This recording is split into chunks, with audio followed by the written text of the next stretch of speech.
အရှင်မင်းမှာပရိသနေတည်နေပါပြီထိုစကားသည်မိုးကြိုးမုန်တိုင်းကဲ့သို့ငါကောင်းပေါ်သို့တက်တက်ကြရောက်လာတော့သည်ဤသတင်းသာအပြင်သို့ပေါက်ကြားသွားပါကတော်ဝင်မျိုးနွယ်စုများနှင့်အမတ်အရာရှိကြီးများကငါကိုအရှင်လက်လက်ဝါမျိုးပစ်ကြမည်မှာအမှန်ပင်ထို့ကြောင့်ဤအရေးကိုမဖြစ်မနေဖုံးကွယ်ထားရမည်ရှောင်းချုံကုန်းတစုံတရာမလှုပ်ရှားသေး၍ငါဘက်ကအရင်ခြေလမ်းပြဲ၍မဖြ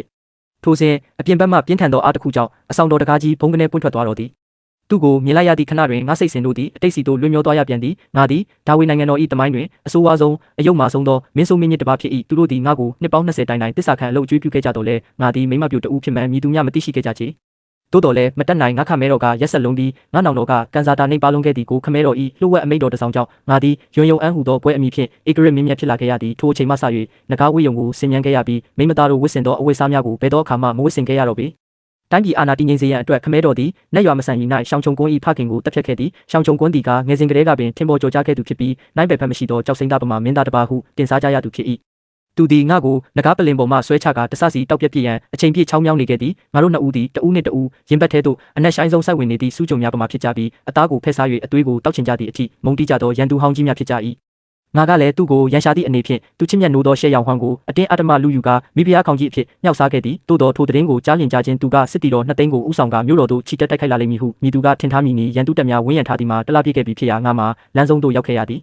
တေးရမည်ဆိုရင်လည်းတူတူပင်ဖြစ်၍ငါကစိတ်ကိုဒုံဒုံချကာရှဲရောင်ဟွမ်းကိုစေးသွားတိုက်ခိုက်လိုက်၏ငါအကြံမှာဆေးရှိန်တက်လာချိန်တွင်သူ့ကောင်းကိုကိုယ်တိုင်တွားရောက်ဖြတ်တောက်ပြီးထိုပုံကန်သူစစ်တီနှစ်သိန်းကိုမိသူကအရှင်သခင်အစစ်အမှန်ဖြစ်ကြောင်းတက်တည်ပြရန်ဖြစ်သည်ငါကဓာတ်ကိုဆွဲကင်လျက်သူ့စစ်စခန်းထဲသို့တိတ်တဆိတ်မွေးဖျားတကယ်သို့တိုးဝင်သွားချိန်တွင်သူသည်လဲကျနေသည်မှာအမှန်ပင်သို့တော့ငါမသိခဲ့သည်မှာထိုအစိတ်ဆေးသည်မိတို့မိပုံဖြင့်တွေးတာဆန္ဒကိုနှိုးဆွသောရမတ်ဆေးဖြစ်ပြောင်းလဲသွားသည်ကိုပင်အတူချုပ်ပြောရလျင်ငါကထိုစခန်းထဲမှခြေဦးတရာလိမ့်လျက်လူလျက်ထွက်ပြေးလာချိန်တွင်မိုးပင်လင်းတော်မူဖြစ်ပြီးခြေထောက်များမှလည်းမခိုင်တော့ဘဲနံရံကိုအပြူ၍ပင်မတက်မရက်နိုင်တော့ချေထိုညနောက်ပိုင်းတွင်ရှောင်းချုံကွန်းသည်စစ်တပ်ကိုပြန်လည်ရုပ်သိမ်းသွားခဲ့သည်ငါကလည်းတစ်ဖက်မှသူသည်ကောင်းကင်ဘုံ၏ပြစ်ဒဏ်ကိုခံရသည်ဟုသောကောလာဟလများကိုလွှင့်ယုံတင်မကမျက်စွာဖုံးကြီးများကိုပင့်ဖိတ်၍ရရချေခိုင်းကစိတ်ခံနေသောတဆခံအချို့ကိုလည်းခေါင်းဖြတ်ကွမျက်ပစ်လိုက်သည်သူကိုတစ္ဆာရှိလာပါပေသည်ဟုသောမိခဲပြပူပေါ်သို့အတင်းတွန်းတင်ပေးလိုက်ရသူသည်လည်းမကျေနပ်တော့လဲနှာခေါင်းရှုံးလျက်ပင်စစ်သူကြီးချုပ်ရာထူးကိုလက်ခံခဲ့ရတော့သည်ဤအရေးကိစ္စသည်ပြီးဆုံးသွားပြီဟုငါထင်မှတ်ထားခဲ့၏မိတို့ပင်ဆိုစေသူကငါကိုယောက်ျားတစ်ယောက်ဟုသာထင်မှတ်ထားသည်မဟုတ်လောတိုးတော်ယခုမူမထင်မှတ်ပဲဤကဲ့သို့ရင်သွေးဆိုးလေးတလေတီလာခဲ့ရလေပြီငါကအတိတ်မှယုံထွက်လျက်ရှိတွင်မတက်ရက်နေသောရှောင်းချုံကွန်းကိုကြည့်လိုက်မိသည်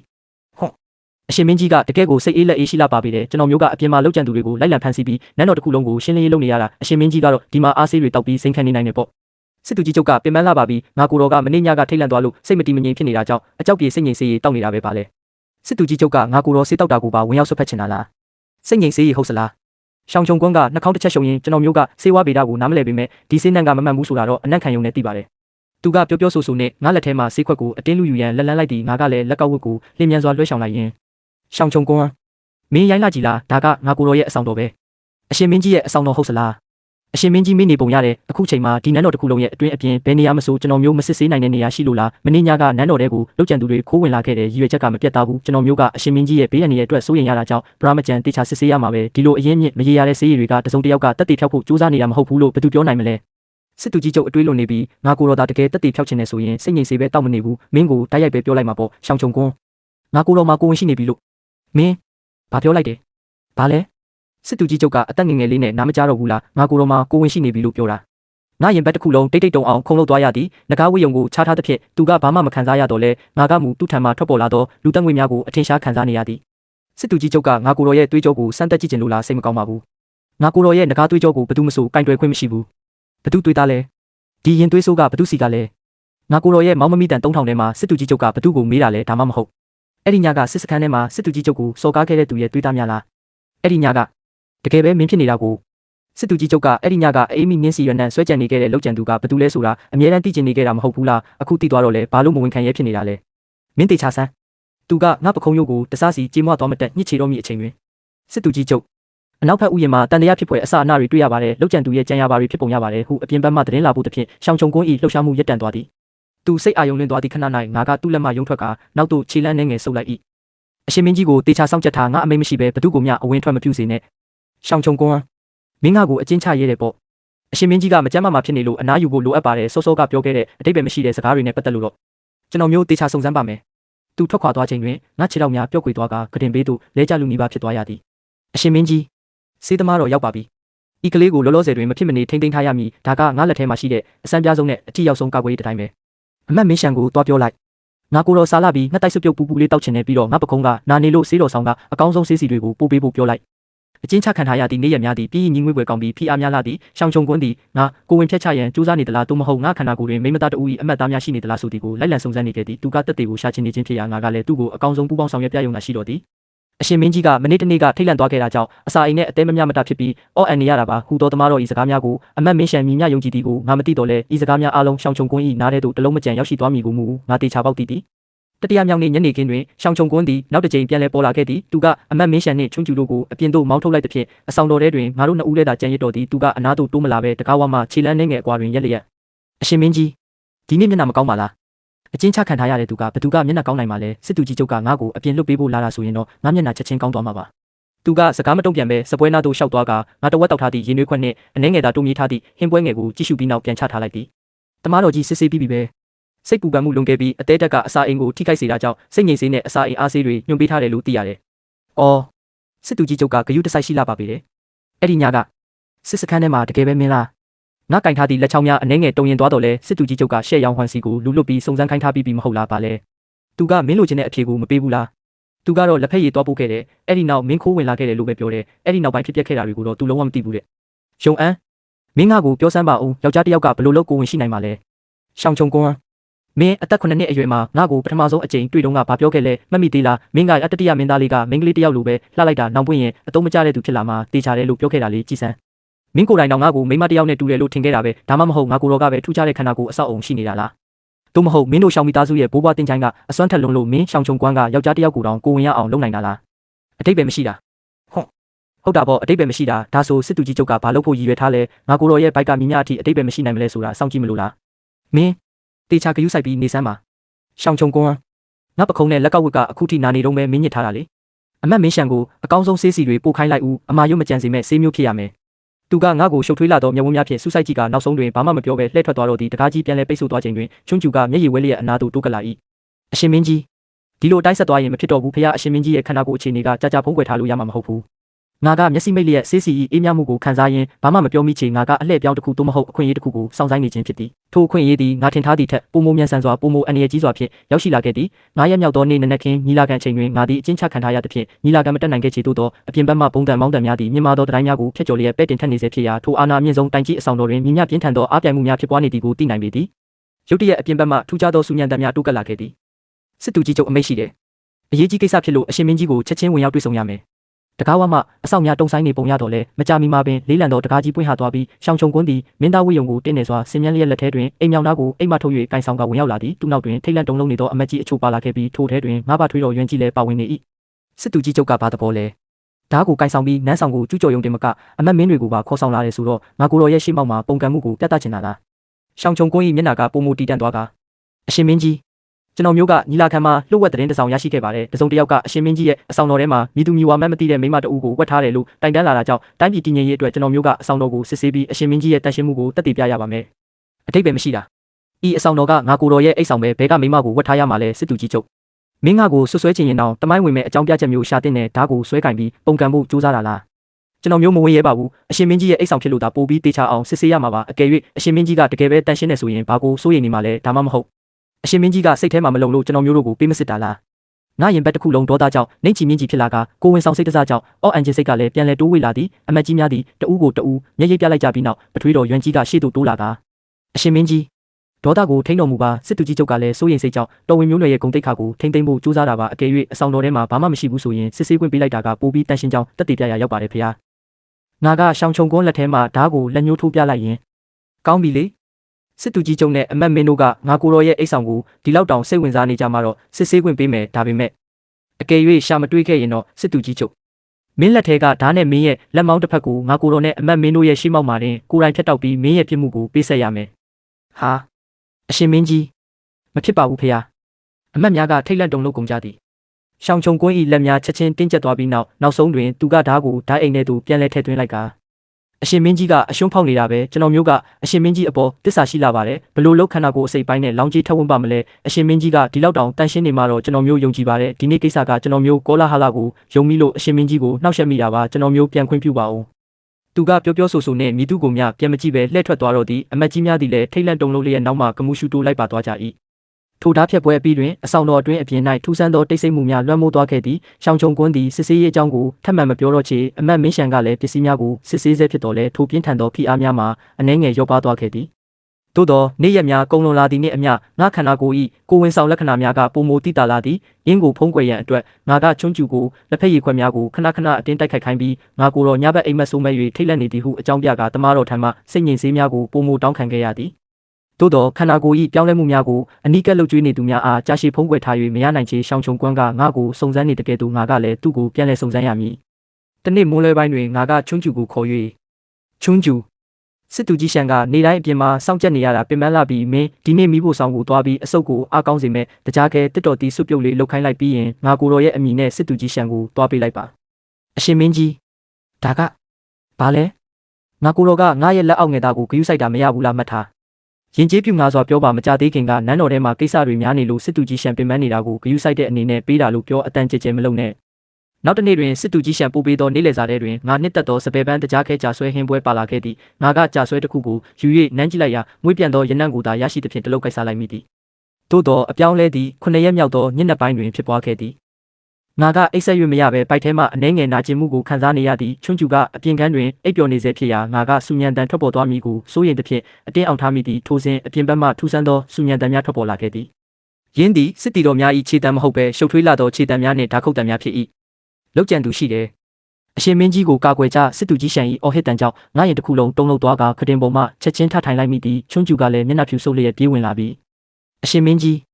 းအပြင်မှာတိုက်ပွဲဖြစ်နေပါပြီတစုံတစ်ယောက်ကအထဲကိုအတင်းဝင်ဖို့ကြိုးစားနေပုံရတယ်ငါကဝိယုံကိုကမန်းကရန်ခြုံလိုက်ရင်စဉ်းစားမိသည်ယခုအချိန်တွင်အပြင်ဘက်၌ရန်နှင့်ငါမပြတ်သားသေးချေထိုးစဉ်ဝုန်းခနဲ့မိတန်နှင့်အတူကရင်ပေါက်ကြီးပွန့်ထွက်သွားကအနက်ရောင်ဝတ်စုံဝေလှုပ်ကြံသူတဦးသည်တွင်းညီနံများနှင့်အတူအထဲသို့ခုံဝင်လာတော့သည်သူကဓားမြောင်ကိုကင်ဆောင်လျက်ငါစီသို့တက်တက်ပြေးဝင်လာရာတင်မင်း၏အရေးရောင်ကငါခေါင်းပေါ်သို့ကြာရောက်လာခဲ့လေပြီထိုစဉ်အလွန်တောက်ပသောဓားအလင်းတန်းတစ်ခုကအမောင်ထုကိုခွဲချမ်းလျက်လှုပ်ကြံသူ၏ဓားမြောင်ကိုတိကျစွာပိတ်ဆို့လိုက်သည်ရင်းမှာရှောင်းချုံကုန်ဖြစ်၏သူကငါ့ကိုပြန်မကြည့်ပဲလှုပ်ကြံသူကိုသာအပြင်းထန်တိုက်ခိုက်တော်သည်အပြင်ဘက်တွင်လည်းတိုက်ပွဲတံများကြားနေရဆဲဖြစ်ရာဤတိုက်ခိုက်မှုသည်ငါတဦးလေးကိုရည်ရွယ်ခြင်းမဟုတ်ကြောင်းသိနိုင်သည်ထိုစဉ်လှုပ်ကြံသူကမတက်နိုင်တော့သည့်အစုံပြင်းဤဓားမြောင်ကိုငါထံသို့လွှတ်မြောက်၍ပြစ်ပေါက်လိုက်သည်ရှောင်းချုံကွန်းကချက်ချင်းပင်သူ့ခန္ဓာကိုယ်ဝက်ခန့်ဖြင့်ငါရှိတွင်ပိတ်ဆို့ကာကွယ်ပေးလိုက်သဖြင့်ဓားမြောင်သည်သူ့ခန္ဓာကိုယ်ထဲသို့စိုက်ဝင်သွားတော့သည်လှုပ်ကြံသူကသတင်းပေါက်မှပြန်လည်ထွက်ပြေးသွားခဲ့ပြီးအပြင်ဘက်မှတိုက်ပွဲတံများလည်းတဖြည်းဖြည်းတိတ်ဆိတ်သွားခဲ့သည်အရာအလုံးကမြန်ဆန်လွန်းလာသည့်အဆောင်တော်ထဲတွင်ရှောင်းချုံကွန်း၏အသက်ရှူတံများသာကြံရစ်တော်သည်သူကဓားကိုမြေကြီးပေါ်တွင်အပြုလျက်ဒဏ်ရာရထားသောဘဲဘက်လက်မောင်းမှသွေးများတဆွတ်ဆွတ်ကျဆင်းနေစေဖြစ်၏ရှောင်းချုံကွန်းသူကဖြင်းချင်းစွာလှည့်ကြည့်ပြီးငါဘေးကင်းကြောင်းအတီးပြုပြီးနောက်မှစိတ်အေးသွားဟန်ရှိသည်တိုးသောသူ့မျက်ဝန်းများကငါဘိုက်ကိုအုပ်ကင်ထားသောလက်စီသို့ကြားရောက်သွားကသူကရှေ့သို့ခြေလန်းတလန်းတိုးလာခဲ့သည်ငါကအလိုလျောက်နောက်သို့ဆုတ်မိသဖြင့်သူကဆက်မတိုးတော့ဘဲရပ်တန့်သွား၏စစ်သူကြီးရှန်ကျွန်တော်မျိုးရှိပါတယ်စစ်သူကြီးကျုပ်ဒဏ်ရာရသွားပါပြီဘာမှမဖြစ်ဘူးလောက်ကျန်သူတွေကိုရှင်းလင်းပြီးပြီလားအများစုကိုတပ်ဖြတ်နိုင်ခဲ့ပြီးကြံတဲ့သူတွေထွက်ပြေးသွားလို့လိုက်လံဖမ်းဆီးနေပါတယ်အဆောင်တော်ရဲ့လုံခြုံရေးကိုလည်းတိုးမြင့်ထားပါတယ်ရင်ကောင်းတောင်ပေးမဝင်စေရပါဘူးအရှင်မင်းကြီးထိတ်လန့်သွားရပါပြီကျွန်တော်မျိုးကအဆောင်ချက်တွေတိုးမြင့်ထားပေးပါမယ်တမားတော်လည်းမကြခင်ရောက်လာပါလိမ့်မယ်သူထွက်ခွာသွားချိန်တွင်ငါကကတင်ဘေး၌ပျော့ခွေစွာထိုင်မိတော့သည်ဘိုက်ထဲမှနာကျင်မှုကဆက်ရှိနေစေဖြစ်ပြီးစိတ်စဉ်ကလည်းရှုပ်ထွေးလာသည်တမားတော်ရောက်ရှိလာပြီးနောက်အရှင်မင်းကြီးကစိတ်ပူပန်မှုလွန်ကဲနေတာကြောင့်စိတ်ငြိမ်စေးညွန်ပေးထားပါတယ်မဖြစ်မနေအနားယူရပါမယ်ဟုရှောက်တင်သည်ရှောင်းချုံကွန်း၏ဒဏ်ရာကနတ်တော်လဲအယိုးကိုမထိခိုက်သဖြင့်ဆေးထည့်ပေးခဲ့ပြီးသူသည်ထိုညတွင်နန်းတော်မှမထွက်ခွာဘဲဘေးနန်းဆောင်တွင်သာဒဏ်ရာကိုကုသရင်းအခြေအနေကိုစောင့်ကြည့်နေခဲ့သည်ထိုညတွင်အဆောင်တော်တစ်ခုလုံးမီးဖွင့်ထားပြီးအဆောင်ကျက်3ဆန်းများတိုးမြင့်ထားခဲ့သည်ငါကခရင်ပေါ်တွင်လှည့်ပတ်ရင်းအိမ်မပြောနိုင်ခဲ့ချေရှောင်းချုံကွန်း၏ထိုထားချက်သည်ငါနှင့်သူ့အကြားတွင်ရှိနေသောမုန်တီးမှုတိုင်းကြီးကိုခွဲချမ်းပစ်လိုက်တဲ့ကဲ့သို့ခံစားရသည်နောက်ရက်များတွင်ထူးဆန်းသောငြိမ်သက်မှုများဆက်ရှိနေခဲ့သည်သူတန်ရာကြောင့်အနားယူရန်လိုအပ်တော်လဲတိုင်းပြည်အုပ်ချုပ်ရေးကိစ္စများကိုမလွဲမရှောင်သာဆောင်ရွက်ရသဖြင့်ဘေးနှန်းဆောင်သည်ယာယီစစ်သူကြီးချုပ်ရုံးဖြစ်လာခဲ့သည်စစ်သူကြီးရှန်ကငါ့ကိုဆက်လက်စောင့်ကြပ်နေစေဖြစ်တော်လဲသူ့မျက်ဝန်းထဲတွင်အေးဆက်သောစောင့်ကြည့်မှုများထက်ရှုပ်ထွေးသောအရေးအယောင်များပုံမူပါဝင်လာခဲ့တော်သည်သူထံမှပိုးသမျှသောအရာများကိုငါကနောက်သို့ပြန်မပိုးတော့ဘဲတိတ်တဆိတ်ပင်သုံးဆောင်လိုက်၏ငါတို့နှစ်ဦးကြားတွင်စကလုံးမလိုသည့်နားလည်မှုအသစ်ဖြင့်ဆက်ဆံမိပုံစံတစ်ခုလိုအပ်နေပြီဖြစ်သည်တမားတော်ကြီးကလည်းအရင်ကထက်ပို၍မကြာခဏလာရောက်ယုံတင်မကသွေးကြောကိုစမ်းသပ်သည့်အခါတွင်လည်းပုံမတေချာစွာကြည့်ရှုပြီးညွှန်ကြားသောဆေးညွှန်းများမှလည်းခန္ဓာကိုယ်ကိုပုံမအားရှိစေမိအာဟာရဆေးများသာဖြစ်နေတော်သည်အရှင်မင်းကြီးမှာဘာမှစိုးရိမ်စရာမရှိပါဘူးအေးအေးဆေးဆေးအနားယူပြီးဆေးကိုအချိန်မှန်မှန်မိဝဲယုံပါပဲဖေဟာ ဤသွေးကြောအခြေအနေနှင့်ဤစေးညိုးများကိုကြည့်ုံဖြင့်မင်းပါကိုဖုံးကွယ်နေတယ်လဲဆိုတာသိတာလာပေသည့်ကိုဝင်ဆောင်အောက်အန်ချင်းကတဖြည်းဖြည်းနှင့်လုံးဝဖုံးကွယ်ရန်ခက်ခဲလာခဲ့ပြီးတခါတွင်မူနက်နက်လင်းအားကြီးအချိန်၌ငါကကဘာပြတ်မတက်ပြင်းထန်စွာအောက်အန်မိရာချွန်းကျူတယောက်ခြေမကင်မိလက်မကင်မိဖြစ်ုံမကထိုဆူညံတန်ကအပြင်သို့ပြန့်နှံ့သွားခဲ့လေသည်တမားတော်ကြီးလော်တကြီးပြေးဝင်လာချိန်တွင်မထင်မှတ်ဘဲရှောင်းချုံကွန်းကလည်းနောက်မှထက်ချက်မကွာပါလာခဲ့သည်သူကကာယံထားသောကန့်လန့်ကမျက်နှာချက်အပြင်ဘက်တွင်ရက်လျက်ငါကခွတင်ပေးနိုင်မိ၍အော့အန်နေပြီးချွန်းကျူကဘေးမှကူညီပေးနေသည်ကိုစိုက်ကြည့်နေခဲ့သည်တမားတော်ကြီးကတွေးကြောကိုစမ်းတက်ပြီးနောက်အပြင်သို့ထွက်ကလေတံတိုးတိုးဖြင့်ရှောက်တင်လေသည်အရှင်မင်းကြီးကထိတ်လန့်သွားတာကြောင့်အသေးတက်ထိခိုက်ပြီးအသေးတက်ကအစာအိမ်ကိုပြန်လဲနှောက်ယှက်တာဖြစ်ပါတယ်ဖျားပြင်းအပြင်စိတ်ပူပန်မှုလွန်ခဲ့တာကြောင့်နှလုံးနဲ့တရက်ရွက်တနှစ်ပါးစလုံးအားနေပြီးအော့အန်ချင်းမဆဲပဲဖြစ်နေရတာပါအေးအေးဆေးဆေးစိတ်ပန်းဖြေဖို့လိုအပ်ပြီးဘာလုံဆောင်မှုများထပ်မခံရပါစေနဲ့ဖျားအကောင်းဆုံးဆေးဝါးတွေကိုသုံးဆွဲပြီးအရှင်မင်းကြီးဘေးကင်းဖို့အရေးကြီးပါတယ်ကောင်းပါပြီကျွန်တော်မျိုးအမိတ်တိုင်းနာခံပါမယ်ပြန်ခွင့်ပြုပါဦးဖျားချွန်းကျူကငါ့ကိုပလုတ်ချင်းပေးပြီးပြန်လဲအိတ်စေသည်ကက်လန့်ကအပြင်ဘက်ရှိသူ့ရိပ်ပုံရိပ်သည်ခဏမြရက်တက်နေပြီးမှခြေတံများနှင့်အတူလှည့်ထွက်သွားတော့သည်ထိုနေ့နောက်ပိုင်းတွင်အဆောင်တော်၌ထွန်းညှိသောအမွှေးနှံသားများကိုတစ်တော်တီးရနှံ့ရှိသောအမွှေးနှံသားများဖြင့်ပြောင်းလဲလိုက်ရုံမကစားတောက်ဖွယ်ရာများတွင်လည်းအော့အန်ချင်းကိုတက်တာစီမိအချင်းချိုအရသာရှိသောအစာပွဲငယ်အချို့ပုံမူပါဝင်လာခဲ့သည်စစ်သူကြီးချုပ်ကမိန့်ပါတယ်အရှင်မင်းကြီးဘာပဲစားခြင်းမိဖို့ဆောင်ကိုလိုတလို့ညွှန်ကြားနိုင်ပါတယ်လေဖေဟ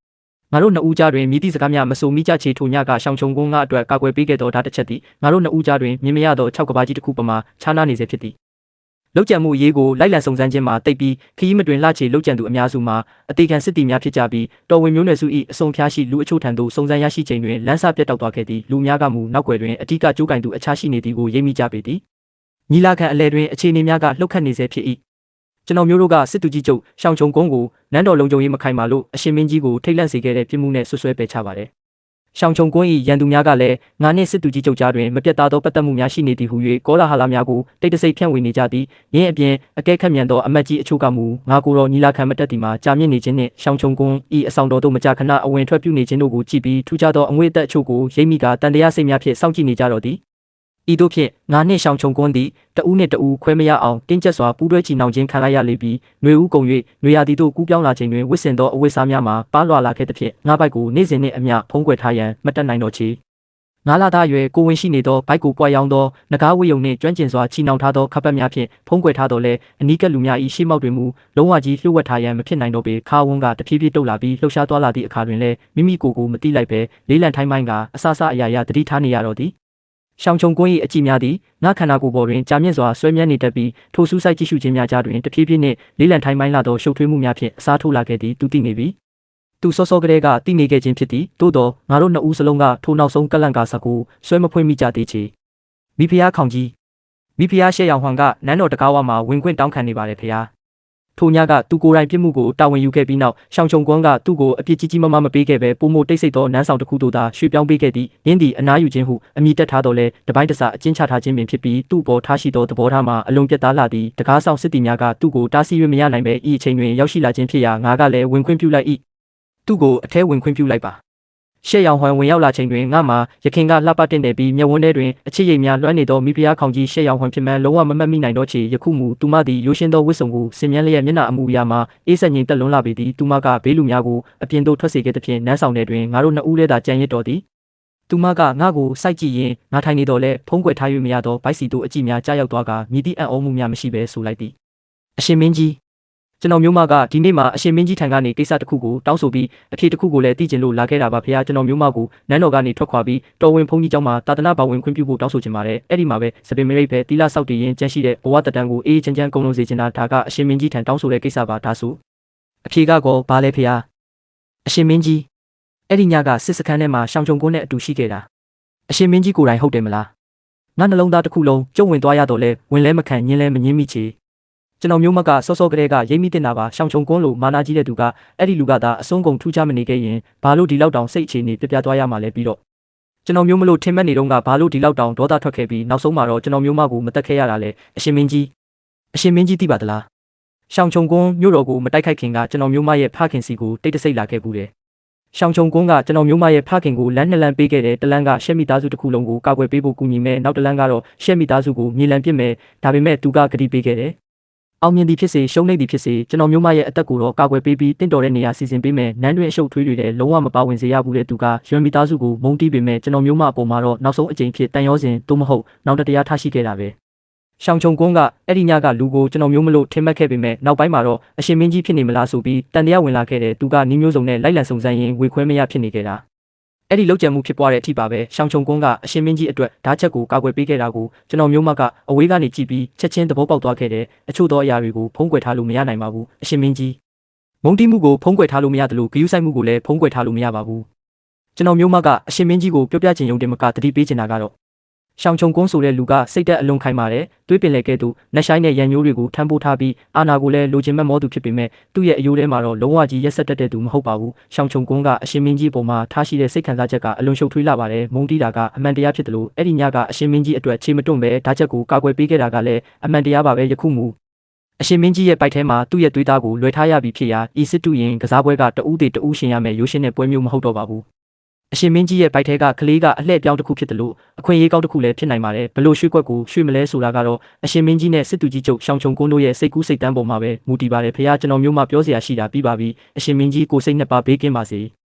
ရှေ့ရောင်ဟွန်ကထရက်ကအိတ်ဆောင်တော်ထဲမှငိမ့်သက်စွာထွက်ခွာသွားတော့သည်ငါကတဦးလေးကြံရင်နေရာမှမလှုပ်ရှားပဲကြာမြင့်စွာစဉ်းစားနေမိသည်ညနေဆောင်ချိန်တွင်ရှောင်းချုံကွန်းကအလုပ်ကိစ္စများကိုဆောင်ရွက်ပြီးနောက်ထုံးစံအတိုင်းလာရောက်ကြည့်ရှုသည်သူ့တန်ရာကအတော်တန်တက်တာနေပြီဖြစ်တော်လဲလက်မောင်းကိုမူတိုင်းကျိုးဖြစ်ဆိုင်းထားစေဖြစ်၏သူကအဆောင်တော်အလဲတွင်ရက်လျက်ငါကပြတင်းပေါက်ပေးရှိခုတင်ငယ်ပေါ်တွင်မိ၍လက်ထဲတွင်စာအုပ်တအုပ်ကိုကိုင်းဆောင်ထားတော်လဲကြာမြင့်စွာစာမျက်နှာမလန်မိသည်ကိုစိုက်ကြည့်နေခဲ့သည်နေဝင်ရိုး၏ရွှေရောင်လင်းတန်းများကအဆောင်တော်တစ်ခုလုံးကိုလွှမ်းမိုးထားတော်လဲမြင်မရသောတင်းမာမှုများကိုမူမောင်းထုတ်နိုင်ခြင်းမရှိချေရှေ့ရောင်ဟွန်ကဒီနေ့လာခဲ့သေးတယ်သူကနန်းတော်ကနေထွက်ခွာပြီးတာသနာဘောင်ဝင်ဖို့တောင်းဆိုလို့ငါကိုတော့ခွင့်ပြုလိုက်ပြီရှောင်းချုံကွန်းရှေ့ရောင်ဝမ်ကပြောတယ်မင်းမျိုးတော်ကိုမတိုက်ခိုက်ခင်ကသူ့ဖခင်စီသွားပြီးသူ့အသက်ကိုကာကွယ်ပေးမယ်လို့ကတိပေးခဲ့တယ်ဆိုသူကအဲ့ဒီညကလူကိုရှေ့ရောင်ဝမ်လို့ထင်မှတ်ခဲ့ပေမဲ့နောက်ပိုင်းမှာငါကိုတော့ဖြစ်နေမလားဆိုပြီးတန်တရားဝင်လာခဲ့တယ်တဲ့ဒါဆိုအခုကောမင်းဝေခွဲမရဖြစ်နေတော့မဲ့လားဘာဖြစ်လို့ဒီကလေးကိုခြံထားဖို့ဆုံးဖြတ်ခဲ့တာလဲအစပိုင်းမှာတော့မေ့လျော့နေခဲ့တာပါနောက်ပိုင်းမှာတော့မတက်နိုင်တော့လို့မတက်နိုင်တာဟုတ်စလားရှောင်းချုံကွန်းငါတို့နှစ်ဦးကနှစ်ပေါင်း20တိုင်တိုက်ခိုက်လာခဲ့ကြတယ်နှစ်ပေါင်း20တိုင်မုန်းတီးလာခဲ့ကြတာမင်းကငါရွယ်မိသားစုကမင်းတို့ရဲ့တိုင်းပြည်ကိုလူယူပြီးမင်းရဲ့ဖခင်နဲ့နောင်တော်ကိုတတ်ခဲ့တယ်ဆိုပြီးမုန်းတီးခဲ့တယ်လို့ငါကလည်းမင်းတို့ရှောင်းမိသားစုရဲ့အာဏာကြီးစိုးမှုကိုမုန်းတီးပြီးငါနေရာကိုလူယူမလားဆိုပြီးအမြဲတမ်းစိုးရင်ခဲ့ရတာဤတေကွင်းတေကွက်ကတဦးရှင်မတပါဒုတိယလမ်းမရှိတယ်လို့ပဲ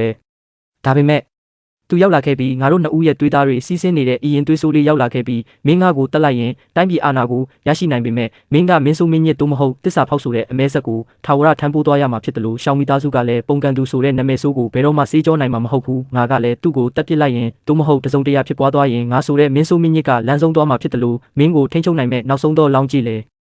ဆုံးရှုံးသွားမှာပဲဒါကြောင့်သူကမင်းရဲ့လောင်းကြီးမင်းရဲ့ကာကွယ်ရေးတိုင်းဖြစ်လာတာပေါ့ဒါဆိုမဟုတ်ဘူးလားသင်ကမင်းရဲ့မျှော်လင့်ချက်ဖြစ်တယ်လို့မင်းရဲ့ပြော့ကွက်လည်းဖြစ်မနေဘူးလား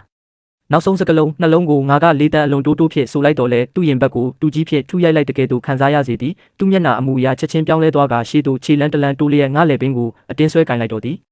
အချိန်များကနောက်တစ်ချိန်ရက်တန့်သွားတဲ့ကဲ့သို့ဖြစ်ယုံမကသူကငါ့ကိုစူးစိုက်ကြည့်ရင်မျက်ဝန်းများပါနီးမြန်းလာခဲ့သည်ယွန်းယုံအန်းမင်းကတကယ်ပဲငါ့ကိုဒုက္ခပေးဖို့မွေးဖွားလာတဲ့သူပဲစကားတန်မဆုံးမီမှာပင်သူဆွဲကင်ထားသောလက်တီအောက်သို့ပြုတ်ကျမသွားပဲငါဦးကောင်းနောက်စေကိုအတင်းဆွဲကင်ကဖြက်စီးပစ်တော့မိအားရင်များဖြင့်ပြင်းထန်စွာနှမ်းဆိုင်လိုက်တော့သည်ငါခန္ဓာကိုချက်ချင်းတောင့်တင်းသွားပြီးနောက်မျက်စိမိတ်လိုက်မိကနောက်သို့တွန်းထုတ်ခြင်းမပြုမိချေထိုးများမကကနဦးထိတ်လန့်မှုများပြီးဆုံးသွားချိန်တွင်ငါကလည်းအားရင်ပြည့်ဖြင့်သူ့ကိုပြန်လဲတုတ်ပြန်မိတော့သည်မိမြကြာသွားသည်ကိုမသိရပဲသူကအသက်ပြင်းပြင်းရှူရင်းငါကိုလှုပ်ပေးလိုက်ကနဖူးချင်းတိုက်လျက်အသက်ရှူတံများမှာပူပြင်း၍ရှုပ်ထွေးနေစေဖြစ်သည်သူ့ညာလက်ကငါခါနောက်ကိုတင်းကျပ်စွာဖတ်ထားစေဖြစ်ရာထိုအားရင်များကငါကိုသူ့ခန္ဓာကိုယ်ထဲသို့အတင်းထည့်သွင်းပစ်တော့မိအတိုင်းပင်မှတ်ထားဒီကလေးကိုငါလိုချင်တယ်မင်းကိုလည်းငါလိုချင်တယ်တိုင်းပြည်အာဏာကိုလည်းငါလိုချင်တယ်ယွန်းယုံအန်းဖခင်ကိုတက်တဲ့ရန်မျိုးကတော့ကောင်းကင်ပြအောက်မှာအတူမနေနိုင်ဘူးငါရှောင်မိသားစုရဲ့အသက်ပေါင်း38ချောင်းကအလကားတည်ဆုံးသွားလို့မဖြစ်ဘူးဒါပေမဲ့ထိုရန်မျိုးကိုတော့ငါကလဲစားချေတဲ့သူပုံမှာပဲချိန်မုံပါမယ်ထိုစဉ်ကအရေးကိစ္စကိုငါအစအနအချို့စုံစမ်းရရှိထားပြီးမင်းရဲ့ခမဲတော်တူရဲ့အပြစ်မဟုတ်ပါဘူးသူကအနှဲငယ်ဆုတ်ခွာရင်းငါမျက်ဝန်းများကိုစိုက်ကြည့်ကထိုမျက်ဝန်းထဲတွင်ရခင်ကထက်ပိုမိုပြတ်သားပြီးလေးလံလာသောဆုံးဖြတ်ချက်များပါဝင်နေသည်ဒီတိုင်းပြည်အာဏာနဲ့ပတ်သက်လို့တော့ကလေးမွေးဖွားလာပြီးရင်ယောက်ျားလေးဆိုရင်အိမ်ရှိဆန်အဖြစ်ညှောက်စားမယ်မင်းကကျမ်းမာရေးမကောင်းဘူးဆိုတဲ့အကြောင်းပြချက်နဲ့နောက်ွယ်ကိုစုတ်ခွာပါငါကစစ်သူကြီးချုပ်အဖြစ်ကလေးအရွယ်ရောက်ပြီးအာဏာကိုကိုယ်တိုင်မချုပ်ကိုင်နိုင်ခင်အထိကူညီဆောက်ရှောက်ပေးမယ်ဒါကအတိတ်ကအရေးကိစ္စတွေကိုဖြေရှင်းနိုင်မယ်တခုလေးတော့လမ်းစာပဲဒါဆိုမင်းကလေးဆိုရင်လည်းဂယုစိုက်ရမှာပဲဂယုစိုက်ရမည်ဟုတ်စလား ဂယုဆိုင်ချင်းဆိုသည်မှာပုံမများပြသောအလှည့်ပြောင်းများနှင့်ပုံမများပြသောစစ်တူရင်ကစားပွဲများကိုဆိုလိုခြင်းဖြစ်သည်သို့သောအ ਨੇ ဆုံးသောသူကလမ်းစာတစ်ခုကိုပြသခဲ့ပြီးဖြစ်၏ငါစိတ်ထဲတွင်သဘောပေါက်ပါသည်ယင်းသည်ခွင့်လွှတ်ခြင်းမဟုတ်သလိုပြန်လည်တင့်မြတ်ခြင်းလည်းမဟုတ်ချေယင်းသည်ဒဏ်ရာနာတရားများစွာဖြင့်တဦးကိုတဦးမုံတီးနေတော့လဲအတူတကွပတ်သက်နေရဆဲဖြစ်သောရန်သူနှစ်ဦး၏သဘောတူညီချက်သာဖြစ်သည်ကောင်းပြီလေကရင်ပေါက်အပြင်ဘက်တွင်မှောက်ရီပြိုးစားပြူလာပြီးနန်းတွင်မိအိမ်များတစ်လုံးပြီးတစ်လုံးလင်းထိန်လာခဲ့သည်ရှည်လျားပြီးအမောင်ထုလွှမ်းသောညနေပိုင်းကယခုမှစတင်ပုံရတော့လဲငါသိပါသည်အချို့သောအရာများကယခင်နှင့်မတူတော့ပြီဖြစ်ကြောင်းကိုကလေးမွေးဖွားသည့်နေ့တွင်မိုးဖွဲဖွဲလေးရွာသွန်းနေခဲ့ပြီးနန်းတော်တစ်ခုလုံးသည်တိတ်ဆိတ်လာသောတင်းမာမှုများဖြင့်လွှမ်းမိုးနေခဲ့သည်နာလိုက်တာမိဖုရားကြီးအားဆိုင်ပါအိုဖုရားကလေးဦးကောင်းကိုမြင်နေရပြီးအားဆိုင်ပါအိုမိဖုရားကြီးစိတ်ကိုတည်ငြိမ်အောင်ထားပါကျွန်တော်မျိုးမဘေးမှာရှိနေပါတယ်နောက်ထပ်အနှဲငယ်လောက်ပဲအောက်ထားပါဦးဖုရားအာစစ်သူကြီးကျုပ်ဝမ်းမြောက်စရာပါပဲဖုရားအမွာကလေးတွေမွေးဖွားတာပါမျက်နှာအမူအရာကအလွန်တင့်တယ်ပြီးငိုတန်လဲအလွန်ကျဲလောင်လာပါတယ်တကယ်ကိုကောင်းကင်ဘုံကပေးသနာတဲ့ရင်သွေးရတနာတွေပါပဲဖုရားရှောင်းချုံကုန်းကအဆောင်တော်ထဲသို့အပြေးလွှားဝင်ရောက်လာပြီးငါကတင်ဘေးသို့ရောက်ရှိလာကကလေးနှစ်ဦးကိုငါဘေးတွင်မြင့်သားစွာချထားပေးခဲ့သည်ကလေးတွေကိုဘလို့အမိပေးရင်ကောင်းမလဲယောက်ျားလေးကိုတော့ရွမ်မီသားစုရဲ့အမိတိုင်းရွမ်ချန်လို့ပေးမယ်သူကနောင်ပွင့်မဲ့ဧကရမင်းမြတ်ဖြစ်လာလိမ့်မယ်မိန်းကလေးကိုတော့ရှောင်းမီသားစုရဲ့အမိတိုင်းရှောင်းလင်လို့ပေးမယ်သူကတော့နောင်ပွင့်မဲ့မင်းသမီးကြီးဖြစ်လာလိမ့်မယ်နှစ်အနှဲငယ်ကုံလုံးပြီးနောက်ဧကရအသစ်၏နန်းတက်ပွဲကြီးတွင်ဘုံတန်မောင်းတန်များသည်ကောင်းကင်ရန်အထိပဲ့တင်ထက်နေခဲ့သည်အသက်6နှစ်အရွယ်သာရှိသေးသောဧကရအငယ်စားရွမ်ချန်သည်အနှဲငယ်ပွဲရောင်းသောနဂါးဝိယုံကိုစင်မြန်းလျက်မျက်နှာလေးကိုတီးတန့်စွာထားရှိပြီးတော်ဝင်လေကားထင်များပေါ်သို့တလန့်ချင်းချီတက်သွားခဲ့သည်အရှင်မင်းကြီးတက်တော်ရကြော်ရှိပါစေတက်တော်ရကြော်ရှိပါစေနဂါးပလင်ဤဘေးတွင်မူနေရာတစ်ခုပြင်ဆင်ထားပြီးမင်းသားဝိယုံနှင့်ကြောက်စိမ့်ခါဘက်ကိုဆင်မြန်းထားသောစစ်သူကြီးချုပ်ရှောင်းချုံကွန်းကတီကြီးစွာမတ်တက်ရက်လျက်သူ့မျက်ဝန်းများကညီလာခံအမတ်ကြီးများကိုစူးစိုက်ကြည့်ရှုနေသဖြင့်မြည်သူများတဲတဲမကြည့်ဝင်ကြချေဟီဟီမဲတော့နောင်ကဒီနေ့တကယ်ကိုခန့်ညာလာတာပဲနော်အင်းငါမျက်ဝန်းများကကလန့်ကာကြမှဖြတ်ကျော်လျက်တော်ဝင်လမ်းမပေါ်တွင်ထင်းရှုပင်ပမှာမတ်တက်ရက်နေသောထိုကျောပြင်ကြီးစီသို့ကြားရောက်သွားမိသည်ဧကရအသစ်ရွမ်ချန်ဤနန်းတက်ပွဲပြီးဆုံးသွားတော်လဲဒါဝေနိုင်ငံတော်ဤညီလာခံသည်အပြင်ပန်းတွင်တည်ငြိမ်နေပုံရတော်လဲနောက်ွယ်တွင်မူလှိုင်းတပိုးများကနန်းတွင်တိုင်းများကြားတွင်လှုပ်ခတ်နေစေဖြစ်သည်ကန့်လန့်ကနောက်ွယ်ရှိဤအဆောင်တော်ငယ်သည်ငါနေ့စဉ်နေထိုင်ရာနေရာဖြစ်လာခဲ့သည်ရှောင်းလင်ကငါကိုအလွန်ကတ်တွလာသဖြင့်ငါရင်ခွင်ထဲသို့အမြဲတမ်းတိုးဝင်နေတတ်သည်မဲတော့ဘာဖြစ်လို့နောင်ကနေတိုင်းအဲ့ဒီလိုအေးဆက်လာတဲ့ကလတ်ထိုင်ပေါ်မှာထိုင်နေရတာလဲသမီးလေးနဲ့အတူတူမစော့နိုင်ပဲနဲ့ငါကလက်ကိုမြောက်၍သူ့ဦးကောင်းလေးကိုပုတ်တက်ပေးရင်းကက်လန့်ကပြင်ပရှိတိုင်ကြီးအဆောင်တော်ဘက်သို့မျှော်ကြည့်လိုက်မိသည်ထိုနေရာတွင်အသက်6နှစ်အရွယ်ရွမ်ချန်သည်ရှောင်းချုံကုန်း၏တင်ကြားပြသမှုအောက်တွင်ရိုးရှင်းသောစာချုပ်တော်များကိုဖတ်ရှုလေ့လာနေခဲ့သည်ဘာလို့လဲဆိုတော့ဒါကမင်းရဲ့နောင်ရဲ့တာဝန်ဖြစ်လို့ပေါ့စစ်သူကြီးချုပ်ကနောင်ကိုကူညီပြီးဒီတိုင်းပြည်ကိုကာကွယ်ပေးရတယ်လို့မျိုးမဲတော်ကလည်းသမီးလေးနဲ့နောင်ကိုကာကွယ်ပေးရမှာပဲလေဒါဆိုစစ်သူကြီးချုပ်ကသမီးလေးရဲ့ဖေဖေဖြစ်တယ်လို့နောင်ရဲ့ဖေဖေလည်းဟုတ်တယ်မလာ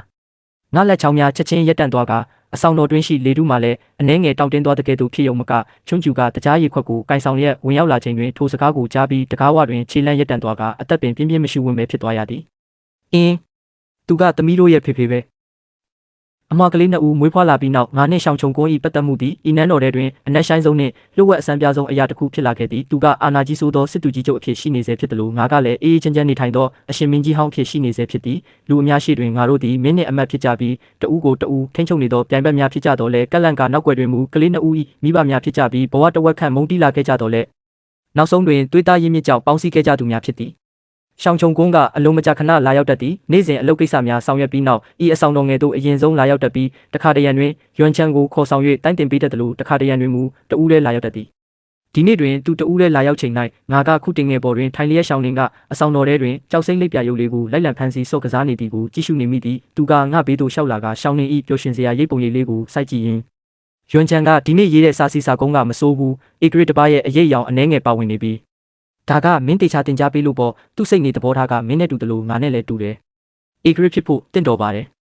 သူ့လည်းချောင်းသွားလာလှုပ်ရှားသွားကအကြည့်များကိုရှောင်းနေထမ်းမှငါမျက်ဝန်းထောင်ရှိပါလွာသောအရေးအကြောင်းများစီသို့ရွှေ့ပြောင်းလိုက်ရင်မင်းရဲ့ခန္ဓာကိုယ်အခြေအနေကိုတက်တာရဲ့လားတက်တာပါတယ်ဆေးတော်ဆောင်ရဲ့ဂယုဆိုင်မှုရှိတယ်လို့ရှောင်းနေလေးကလည်းဘေးမှာအဖော်ပြပေးနေတော့စိတ်ချမ်းသာရပါတယ်လူနှစ်ဦးစလုံးခဏမျှစကားမဆိုမိကြချေဤကဲ့သို့ငြိမ်သက်စွာအတူရှိနေရခြင်းသည်ငါနှင့်သူ့အတွက်တော့အလွန်ရှားပါလာသောစိန်ခံမှုတစ်ခုပင်ဖြစ်သည်လွန်ခဲ့သောအနှစ်20အတွင်း၌ငါတို့သည်တဦးနှင့်တဦးရံမပြုမိလျင်တိုက်ခိုက်နေကြသဖြင့်ဤကဲ့သို့ခဏတာငြိမ်းချမ်းမှုကိုပင်ခိုးယူရရှိထားတဲ့ကဲ့သို့ခံစားရစေသည်နန်းတက်ပွဲကြီးပြီးဆုံးပြီး3ရက်မြောက်သောနေ့တွင်ပထွေးတော်ရွမ်ကြည့်သည်ရှေးရိုးဆွဲတော်ဝင်အမတ်ကြီးအချို့နှင့်ပူးပေါင်းကစာကြုံလွှာတစ်စောင်တင်သွင်းခဲ့သည်စစ်သူကြီးချုပ်ရဲ့အာဏာကအလွန်ကြီးဆိုးလွန်းလို့ဧကရအသစ်ကိုထိခိုက်စေမှာစိုးရိမ်ရပါတယ်ကျွန်တော်မျိုးတို့ကစစ်သူကြီးချုပ်အနေနဲ့အာဏာကိုအရှင်မင်းကြီးထံပြန်လည်အပ်နှံဖို့တောင်းဆိုပါတယ် စာချုံရွာကတိုင်ကြီးအဆောင်တော်တို့ရောက်ရှိချိန်တွင်ရွမ်ချန်ကနဂါပလင်ပေါ်တွင်ထိုင်လျက်လက်ကလေးဖြင့်စုပ်တံကိုကင်ဆောင်ကစာချုံရွာပေါ်ရှိစားလုံးများကိုဝေခွဲမရစွာကြည့်ရှုနေခဲ့သည်အဆောင်တော်တွင်ရှိမိမဆိုးများနှင့်အစေခံများမှမူထိတ်လန့်တုန်လှုပ်လျက်ဒူးထောက်ကုန်ကြတော့သည်ပထွေးတော်ကတကယ်ကိုထူးဆန်းလာတာပဲဧကရစ်အစ်စ်ကငယ်ရွယ်လွန်းလို့တိုင်းပြည်အာဏာကိုငါကိုတော်ကထိမ့်သိမ်းထားတာကိုသူကအာဏာပြန်အပ်ဖို့လော်တကြီးတောင်းဆိုနေတယ်ဆိုတော့တကယ်ကိုကောင်းမွန်တဲ့အကွက်တစ်ခုကိုရွှေ့လိုက်တာပဲရွမ်ကြီးသည်ရွမ်ချန်အတွက်အမှန်တကယ်စဉ်းစားပေးခြင်းမဟုတ်ချေသူကအာဏာပြန်အပ်ခြင်းဟူသောအကြောင်းပြချက်ဖြင့်ရှောင်းချုံကွန်းကိုယာဒူးမှဖြုတ်ချခြင်းနေခြင်းသာဖြစ်သည်ယခုမူသူတို့ကစိတ်မထိန်နိုင်ပဲလှုပ်ရှားလာခဲ့ကြပြီတရင်ကဤအဆောင်တော်သို့ရောက်ရှိလာချိန်တွင်ငါကရှောင်းလင်ကိုစာရေးနည်းတင်ကြားပေးနေစေဖြစ်သည်ချွန်းကျူကလော်တကြီးပြေးဝင်လာကအရှင်မင်းကြီးမကောင်းတော့ပါဘူးဖေဟာပထွေးတော်ရွမ်ကြီးကတော်ဝင်မတ်ကြီးတွေနဲ့ပူးပေါင်းပြီးစစ်သူကြီးချုပ်ကိုဆွဆွဲပယ်ချနေပါတယ်သူ့အာဏာကကြီးစိုးလွန်းလို့ဧကရစ်ငယ်လေးထံအာဏာပြန်အပ်ဖို့တောင်းဆိုနေကြပါတယ်ဖေဟာငါကင်ထားသောရှောင်းနေဤလက်ကလေးမှစုပ်တန်သည်ရက်တန့်သွားကအနီရောင်ဆေးဆက်ကစက်ကူပေါ်တွင်ပြန့်နှံ့သွားခဲ့သည်မဲတော့ဘာဖြစ်လို့လဲဟင်ဘာမှမဖြစ်ဘူးရှောင်းနေလေးကလိမ္မာပါနှက်စွာဆက်ရေးနေတော့မဲတော်ကနောင်နောင်ကိုတွားကြည့်လိုက်အောင်မယ်ငါကစုပ်တန်ကိုချထားပြီးဝိယုံကိုတေချာစွာပြင်ဆင်လိုက်ပြီးချွန်းကျူကကမန်းကရန်နောက်မှလိုက်ပါလာရင်အရှင်မင်းကြီးတိုင်ကြီးအဆောင်တော်ကိုတွားမလို့လာဖေရအဲ့ဒီနေရာကအလွန်အန္တရာယ်များလာပါတယ်စစ်သူကြီးချုပ်ကလည်းဒေါသထွက်နေမှဖြစ်တယ်လို့တော်ဝင်မျိုးနွယ်စုတွေလည်းရှိနေတာအရှင်မင်းကြီးတွားလိုက်ရင်ငါမဖြစ်မနေတွားရမယ်ရွမ်ကငါရဲ့သားဖြစ်တယ်လို့ရှောင်းချုံကွန်းကလည်းကလေးတွေရဲ့ဖေဖေပဲအင်ကြီးလာခံရဲ့မုံတိုင်းကိုငါသူတို့ကိုတဦးလည်းရင်ဆိုင်ခွင့်မပေးနိုင်ဘူးငါကတွေးပင်လဲတွေကိုဖျက်ကျော်ခဲ့ဘူးတယ်လို့အာနာပြိုင်ပွဲတွေကိုလည်းကစားခဲ့ဘူးတာပဲအီဒါဝေနိုင်ငံတော်မှာငါရဲ့တွေးချွေးတွေရှိနေတယ်လို့ငါရဲ့ကလေးတွေလည်းရှိနေတာမို့မိသူကိုမျှလာရောက်ဖျက်ဆီးခွင့်မပေးနိုင်ဘူးတိုင်ကြီးအဆောင်တော်အတွင်းရှိလေထုမှာအလွန်တင်းမာလာသည့်ရွမ်ကြီးသည်တော်ဝင်အမတ်ကြီးအချို့နှင့်အတူအဆောင်တော်အလယ်တွင်ဒူးထောက်လျက်စစ်သူကြီးချုပ်အနေနဲ့တိုင်းပြည်တည်ငြိမ်ဖို့အာဏာပြန်အပ်ပါရန်တောင်းဆိုပါတယ်ရှောင်းချုံကွန်းကနဂါပလင်ဤဘေးတွင်ရက်လျက်လက်ထဲတွင်ထိုစာကျုံလောက်ကိုတင်းကျပ်စွာဆွဲကင်ထားသည့်ညီလာခံအမတ်ကြီးအရာရှိကြီးများအားလုံးကဥကောင်းကိုငုံထားကြပြီးမိသည့်အတန်မြမထွက်ဝင်ကြချေအချို့ကအာဏာရှိသူထံတွင်ခိုလုံရင်းချမ်းသာမှုကိုရှာဖွေခြင်းကြသလိုအချို့ကမူတော်ဝင်မျိုးနွယ်စုနှင့်ပူးပေါင်းကကိုကျိုးရှာခြင်းကြပြီးအများစုကမူပွဲကောင်းတစ်ပွဲကိုစောင့်ကြည့်နေကြခြင်းဖြစ်သည်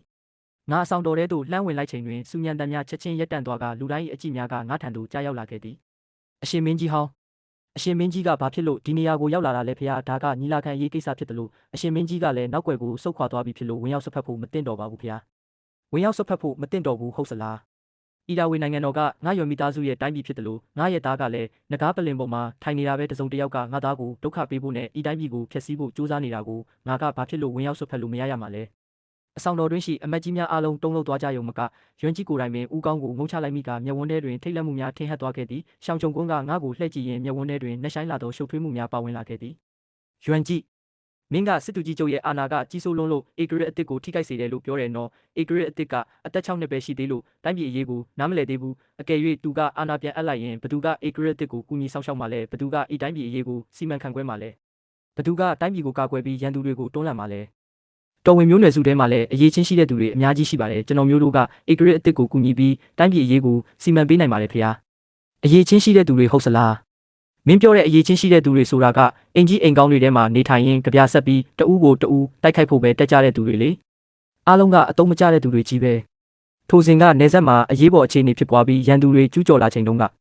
ဘသူကစစ်တီတော်2သိန်းကိုဥဆောင်ပြီးတွေးမြေကြခံကတိုင်းပြည်တကားကိုကာကွယ်ပေးခဲ့တာလေစစ်သူကြီးချုပ်ပဲမဟုတ်လားထိုစဉ်ကမြည်ရည်ကြီးပြီးပြည်သူတွေဒုက္ခရောက်နေချိန်တုန်းကဘသူကကိုယ်တိုင်တွားရောက်ပြီးရေလမ်းကြောင်းတွေကိုဖွင့်လှစ်ပေးကပြည်သူတွေကိုကူညီခဲ့တာလေစစ်သူကြီးချုပ်ပဲမဟုတ်လာ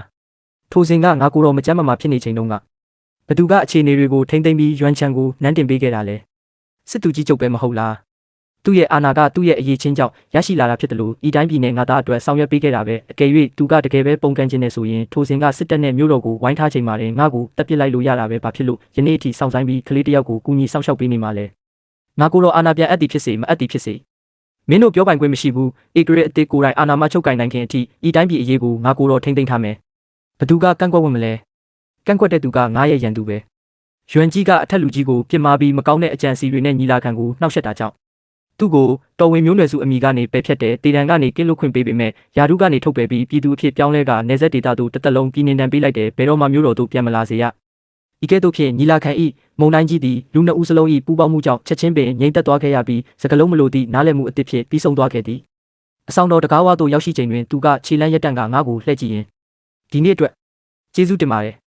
ငါကမင်းကိုကူညီတာမဟုတ်ဘူးငါသားအတွက်ဤတိုင်းပြည်ကိုကာကွယ်ပေးတာငါသိပါတယ်ဒီနှစ်တွေမှာမင်းကိုစိတ်ဆင်းရဲစေခဲ့ပြီး ငါကအကြည့်ကိုလွှဲပြောင်းလိုက်ရင်အဆောင်တော်ထဲသို့မျှော်ကြည့်လိုက်ရာရှောင်းလင်လေးကတကားဝတွင်ကက်လျက်ငါတို့ကိုတိတ်တဆိတ်ချောင်းကြည့်နေသည်ကိုမြင်တွေ့ရသည်ဘာမှစိတ်ဆင်းရဲစရာမရှိပါဘူးကလေးတွေအတွက်ပဲလေရှောင်းလင်လေးလည်းအိတ်ချိန်ရောက်ပြီငါမနှက်ဖြန်ကြရင်ကလေးတွေကိုလာကြည့်အောင်မယ်ထိုနေ့နောက်ပိုင်းတွင်တော်ဝင်မျိုးနွယ်စုများကမြည်သည့်လှုပ်ရှားမှုများမပြုဝန်းကြတော့ဘဲရှောင်းချုံကွင်း၏အာဏာကပုံမကြီးဆိုးလာခဲ့တော်လဲသူကအဆအရာရာတတိထားဆောင်ရွက်ကကိစ္စတိုင်းကိုငါနှင့်တိုင်ပင်ဆွေးနွေးတတ်သည့်ဝန်ချန်သည်လည်းသူတင်ကြားမှုအောက်တွင်နေ့စဉ်နှင့်အမျှတည်ငြိမ်ရင်းကျက်လာခဲ့ပြီးဧကရစ်တစ်ပါး၏အရေးချင်းများရှိလာခဲ့ပြီးဖြစ်သည်ရွမ်ချန်ကငယ်ရွယ်တော်လဲအလွန်လိမ္မာပါနလာသဖြင့်ငါနှင့်ရှောင်းချုံကွင်း၏အခက်အခဲများကိုနားလည်သလိုမိမိ၏တာဝန်ကိုလည်းသိရှိပေသည်နေ့စဉ်အလုပ်ကိစ္စများဆောင်ရွက်ပြီးနောက်ဤအဆောင်တော်ငယ်သို့အရင်ဆုံးလာရောက်တတ်ပြီးရှောင်းချုံကွင်းကိုတိုင်းတင်ပေးရန်ပူစာတတ်သည်ရှောင်းလင်လည်းတဖြည်းဖြည်းကြီးပြင်းလာခဲ့ပြီးဟီဟီဖေဖေသမီးလေးနဲ့အတူတူဆော့ရအောင်ဤကဲ့သို့သောနေ့စဉ်လူနေမှုဘဝလေးများကြားတွင်အနှစ်20တိုင်စုဆောင်းလာခဲ့သောမုံတိမှုများသည်လည်းတဖြည်းဖြည်းနှင့်ပျော်ဝင်ကွယ်ပျောက်သွားပုံရသည်သို့သောအတိတ်ကသွေးပင်လေကဲ့သို့နှက်ဆိုင်လာသောရန်မျိုးများကမူငါတို့ကြားတွင်ရှိနေစေဖြစ်သည်ရှောင်းမီသားစု၏အသက်ပေါင်း38ချောင်း၏သွေးကြွေးကိုရှောင်းချုံကွန်းကဘယ်တော့ခါမှမေ့လျော့ခြင်းမရှိဘဲသူကနောက်ွယ်တွင်အမှန်တရားကိုအမြဲတမ်းစုံစမ်းနေခဲ့သည်ထိုအတိတ်ကအရေးကိစ္စသည်သူပြောခဲ့တဲ့ကဲ့သို့ပင်ငါခမဲတော်တူတည်း၏အပြစ်မဟုတ်ခဲ့ချေတနေ့တွင်ရှောင်းချုံကွန်းကအလုပ်ကိစ္စများဆောင်ရွက်ပြီးနောက်တိုင်ကြီးအဆောင်တော်သို့မသွားဘဲဤအဆောင်တော်ငယ်သို့တိုက်ရိုက်လာခဲ့သည်ဘာဖြစ်လို့လဲသူမျက်နှာအမူအရာကအလွန်ဆိုးဝါးနေပြီးလက်ထဲတွင်လျှို့ဝှက်စာတစ်စောင်ကိုကင်ဆောင်ထားသည်ထိုစဉ်ကရှောင်းမီသားစုရဲ့အရေးကိစ္စကိုတေချာစုံစမ်းသိရှိရပြီးမထင်မှတ်ပဲအိရှိဆန်ဟောင်းကမကောင်းတဲ့အကြံစီတွေနဲ့လှုပ်ကြံခဲ့တာဖြစ်ပြီးခမဲတော်ကလည်းတက်တော်ကြီးရင်ချိန်မှာဝေခွဲမရဖြစ်နေလို့အမိန့်တော်ချမှတ်ခဲ့တာပဲထိုများမကငါရဲ့နောင်တော်ကလည်းသူ့ကြောင့်တေဆုံးခဲ့ရတာနောက်တစ်နှစ်အတွင်း၌ငါနှင့်ရှောင်းချုံကွန်းသည်ပူပေါင်းလျက်ညီလာခံအလဲတွင်မြင်မရသောကိုရဲကြီးတစ်ခုကိုဖြန့်ကျက်လိုက်ကြသည်ငါတို့ကအရင်ဆုံးအိရှိဆန်ဟောင်း၏အကျွင်းကြံများနှင့်ဆွေမျိုးသားချင်းများ၏ပြစ်မှုတက်တွေများကိုတိတ်တဆိတ်စုဆောင်းပြီးနောက်တလန်ချင်းစီသူတို့၏အာဏာများကိုရုပ်သိမ်းကာသူတို့၏လက်အောက်ငယ်သားများကိုတအူးပြီးတအူးဖယ်ရှားပစ်လိုက်ကြသည်ထိုလူများသိရှိသွားချိန်တွင်မူမိတို့များပြန်လည်ရုန်းကန်ရန်အားအင်မရှိတော့ချေရွမ်ချန်ကိုယ်တိုင်အာဏာချုပ်ကင်သည့်ဒုတိယနှစ်တွင်ပြစ်မှုတက်တွေများကိုလူသိရှင်ကြားထုတ်ပြန်လိုက်ပြီးရှောင်းမီသားစုကိုဒုက္ခပေးခဲ့သောသူများအားလုံးပြစ်ဒဏ်စီရင်ရာနေရာတွင်တွေးမြေကြခဲ့ရတော့သည့်ထိုဖုံးကွယ်ထားသောအတိတ်သမိုင်းသည်နောက်ဆုံးတွင်တော့ပြီးဆုံးသွားခဲ့ရလေပြီးရှောင်းမီသားစု၏တွေးကြွေးကိုဆက်နိုင်ခဲ့သလိုခမဲတော်၏အပြစ်များအတွက်လည်းအဖြစ်တစ်ခုရှိခဲ့ပြီဖြစ်သည်ပြစ်ဒဏ်စီရင်မှုပြီးဆုံးပြီးနောက်ရှောင်းချုံကွန်းကမြို့ရိုးပေါ်သို့လာရောက်ကငါဘေးတွင်မတ်တက်ရက်လျက်ငါတို့နှစ်ဦးစလုံးကမြို့ရိုးအောက်ရှိစီကားလာသောလူနေမှုဘဝကြီးကိုစုံချက်တစ်ခုလေးဖြင့်စိုက်ကြည့်နေမိကြသည်အားလုံးပြီးဆုံးသွားပြီအားလုံးပြီးဆုံးသွားပြီဒီနေ့ကစပြီးဘာရန်ညိုးများမရှိတော့ဘူးယုံအန်းကြန့်ရှိတဲ့ဘဝတက်တန်းကိုငါတို့နှစ်ဦးအေးအေးချမ်းချမ်းအတူတူဖြတ်တန်းကြရအောင်ဟုတ်ပြီလားကောင်းပြီလေဟာရှေ့ဆက်ရမည်လမ်းခရီးကရှေးလျားလာတော့လဲတူးသေးတူးရှင်ရမည်လမ်းမျိုးမဟုတ်တော့ပဲနေ့ရက်တိုင်းနှစ်စဉ်တိုင်းတွင်အတူတကွအေးချမ်းစွာဖြတ်တန်းသွားရမည်ခရီးလမ်းသာဖြစ်ပေတော့သည်